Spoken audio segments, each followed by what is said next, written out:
You know what? A computer is a dumb machine.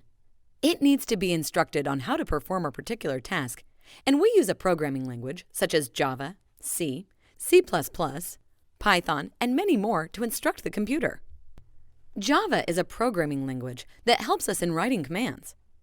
These commands are also called code. The code is used to make a computer do a particular task. Java is a mediator between you and your computer. So if you know Java, you will be able to teach your computer to execute tasks. There are endless applications of programming. Java is used on various platforms, such as Android apps, web applications, desktop applications, etc., which have operating systems and software that support Java. Have you wondered how commands written in English are understood by the computer? This can be explained in 4 simple steps. First, we write a list of commands in the English-based Java program. Then, the program is converted into an intermediate version called bytecode.